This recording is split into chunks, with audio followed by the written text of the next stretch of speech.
going to be your nurse today, and I am performing hand hygiene. And I'm just going to assess your wristband. And this is Mr. John Williams. So I'm going to log into the computer to verify my patient.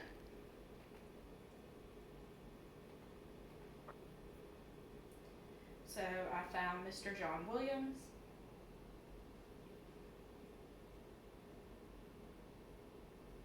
And I'm just going to confirm the medical record number and the date of birth before I begin. And they both match, so I'm going to go to my provider's orders. And I have an order to insert a nasogastric tube now. So, Mr. Williams, what I'm going to do is I'm going to be inserting a tube into your nose that's going to go all the way to your stomach. And it's going to have suction to remove the gastric contents. So I'm going to gather my supplies. And so I've gathered all my supplies I need, and I'm going to perform hand hygiene and don clean gloves.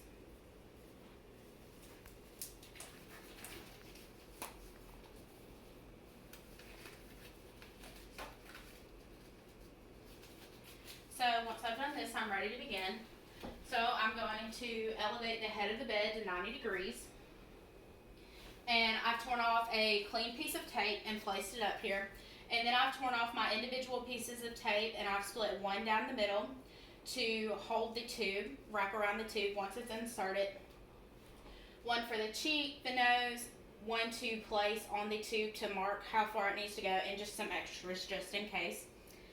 I have a towel to go over Mr. Williams in case anything happens, if he needs to vomit or spill some water. This is an Emison in case you do feel the need to vomit. And this is a cup of water with a straw, because during the procedure, once I reach the nasopharynx, I'm going to have you take a sip of water, and every time you take a sip of water, I'm going to advance the tube into the stomach. This is my pH test, my lubricant for the tube, my tube, and my 60 milliliter syringe. So now I'm going to measure. And so how I would measure on my patient is I would stick it next to their nair, to their earlobe, and then down from their earlobe in between the umbilicus and the xiphoid process right into the middle, which is about here. And this is 65, so I would take a piece of tape and mark it where the middle was. That way when I'm doing the procedure, I don't need to stop and read numbers.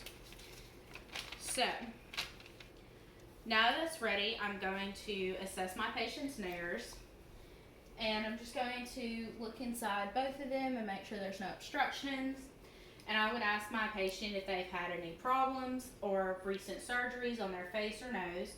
He says no. And so next I'm just going to assess which one is more patent. So I'm going to have you cover one nostril, breathe in, breathe out, and then do the same on the other side, breathe in, breathe out, and which one has more airflow.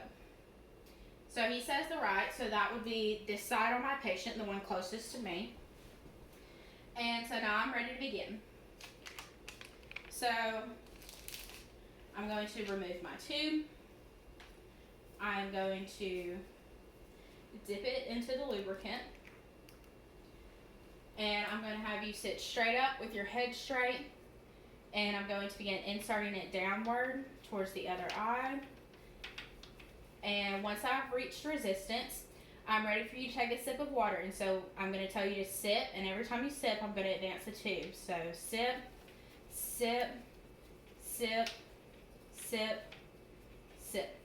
So now I've reached the tape. I'm not going to let go. And I'm going to remove my piece of tape with 2 strips, place it on top of the nose. And I'm going to wrap the tape strips around the tube to hold it in place.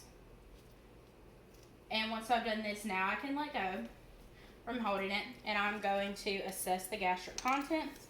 So I'm going to attach my 60 milliliter syringe, pull back gastric contents, and test the pH. So the pH of my gastric contents is 4, which is below 5, so it is in the expected range. So now I'm going to tape the side of the tube to my patient's cheek. And one more over the bridge of the nose. And now my patient is ready to be sent to x-ray to verify that it is placed correctly inside of the stomach. So I'm going to clean up my area.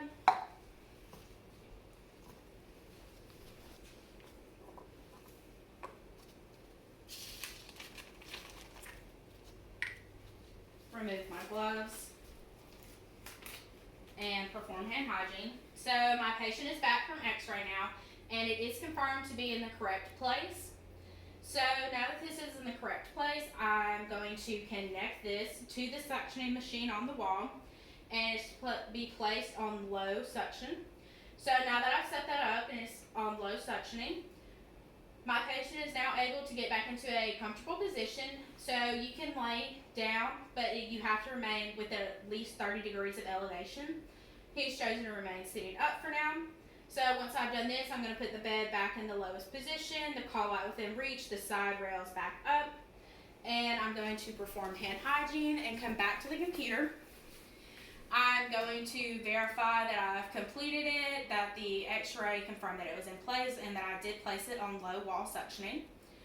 I'm going to log out, thank my patient for their time and being so cooperative, perform hand hygiene, and leave.